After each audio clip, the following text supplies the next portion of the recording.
بسم اللہ الرحمن الرحیم۔ قوم عاد اور دوسری سرکش قوموں کا حال بیان کرتے ہوئے قرآن مجید نے ارشاد فرمایا کہ کیا آپ نے نہ دیکھا کہ آپ کے رب نے قوم عاد کے ساتھ کیسا کیا؟ وہ حد سے زیادہ طول والے عاد ارم کے ان جیسا شہروں میں پیدا نہیں کیا گیا، اور قوم سمود جنہوں نے وادی میں پتھر کی چٹانوں کو تراشا، اور فرعون جو کہ چومیخا کی سزائیں دیا کرتا تھا۔ انہی لوگوں نے شہروں میں سرکشی کی، پھر انہوں نے شہروں میں بہت زیادہ فساد پھیلایا تو ان لوگوں پر آپ کے رب نے عذاب کا کوڑا برسا دیا۔ قوم عاد کا موری سے اعلیٰ عاد بن عوض بن ارم بن سام بن نوح ہے۔ اس عاد کے بیٹوں میں شداد بھی تھا۔ یہ بڑی شان و شوکت کا بادشاہ ہوا کرتا۔ اس نے اپنے وقت میں تمام بادشاہوں کو اپنے جھنڈے کے نیچے جمع کر کے سب کو اپنا مطیع و فرما بردار بنا لیا تھا۔ شداد نے حضرت ہود علیہ السلام کی زبان سے سن رکھا تھا کہ جنت کیسی ہوتی ہے، اس کی نعمتیں اور خوبصورتی کا کیا عالم ہوگا۔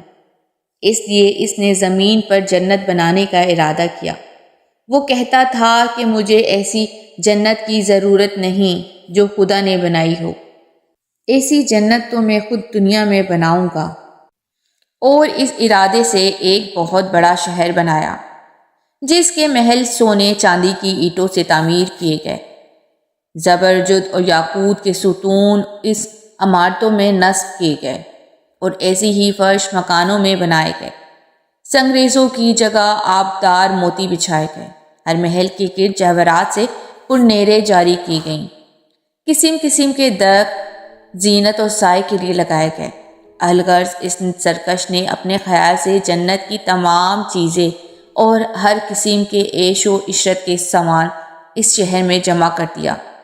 جب یہ شہر مکمل ہوا تو شداد بادشاہ اپنی اعیان سلطنت کے ساتھ اس کی طرف روانہ ہوا۔ جب ایک منزل کا فاصلہ باقی رہ گیا تو آسمان سے ایک ہولناک آواز آئی جس سے اللہ تعالیٰ نے شداد اور اس کے تمام ساتھیوں کو ہلاک کر دیا، اور وہ اپنی بنائی ہوئی جنت کو بھی نہ دیکھ سکا۔ حضرت امیر معاویہ رضی اللہ تعالیٰ عنہ کے دور حکومت میں حضرت عبداللہ بن کلابہ اپنے گم شدہ اونٹ کو تلاش کرتے ہوئے سرائے عدن سے گزر کر اس شہر میں پہنچے، اور اس کی تمام زمینوں اور آرائشوں کو دیکھ کر وہاں کوئی رہنے بسنے والا انسان نہیں ملا۔ یہ تھوڑے سے جواہرات وہاں سے لے کر چلے آئے۔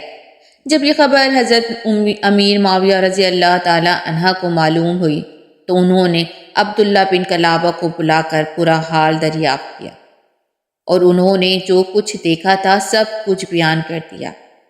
پھر حضرت امیر معاویہ نے کعب بن حبار کو بلا کر دریافت کیا کیا اس دنیا میں کوئی ایسا شہر موجود ہے؟ تو انہوں نے فرمایا کہ ہاں، جس کا ذکر قرآن مجید میں بھی آیا ہے۔ یہ شہر شداد بن عاد نے بنایا تھا، لیکن یہ سب عذاب الہی سے ہو کر تباہ ہو گیا، اور اس قوم میں سے کوئی آدمی بھی باقی نہیں رہا۔ اور آپ کے زمانے میں ایک مسلمان جس کی آنکھیں نیلی قد چھوٹا اور اس کی آبرو پر ایک تل ہوگا، اپنے اونٹ کو تلاش کرتے ہوئے اس ویران شہر میں داخل ہوگا۔ اتنے میں عبداللہ بن کلابہ آ گئے تو کعب حبار نے ان کو دیکھ کر فرمایا، باخدا وہ شخص جو شداد کی بنائی ہوئی جنت کو دیکھے گا وہ یہی شخص ہے۔ قوم عاد اور دوسری سرکش قوموں کا حال بیان کرتے ہوئے قرآن مجید میں ارشاد ہوا، کیا آپ نے نہ دیکھا کہ آپ کے رب نے قوم عاد کے ساتھ کیسا کیا؟ وہ حد سے زیادہ طول والے عاد ارم کے ان جیسے شہروں میں پیدا نہیں کیے گئے، اور قوم سمود جنہوں نے وادی میں پتھر کی چٹانوں کو تراشا، اور فرعون جو کہ چومیخا کی سزائیں دیا کرتا تھا۔ انہی لوگوں نے شہروں میں سرکشی کی، پھر انہوں نے شہروں میں بہت زیادہ فساد پھیلایا تو ان لوگوں پر آپ کے رب نے عذاب کا کوڑا برسا دیا۔ اللہ تعالیٰ کو بندوں کی سرکشی اور تکبر و غرور بے حد ناپسند ہے، اس لیے خداوند قدوس کا دستور ہے کہ سرکش اور متکبر قوم جس نے زمین پر اپنی سرکشی اور ظلم و عدل سے فساد پھیلایا، اس قوم کو قہر الہی نے کسی نہ کسی عذاب کی صورت میں ظاہر ہو کر ہلاک کو برباد کر دیا۔ شداد اور قوم عاد کے دوسرے افراد سب اپنی سرکشی اور تکبر کی وجہ سے خدا کے معبود ٹھہرے، اور جب ان لوگوں کا غرور اور ظلم ادن درجے بڑھ گیا اور روح زمین کا ذرہ ذرہ ان کے گناہوں اور بدعمالیوں سے بلبلا اٹھا، تو خداوند قدوس نے قہار و جبار کے عذابوں نے ان سب سرکشوں اور ظالموں کو تباہ و برباد کر کے صفائے ہستی سے حرف غلط کی طرح مٹا دیا۔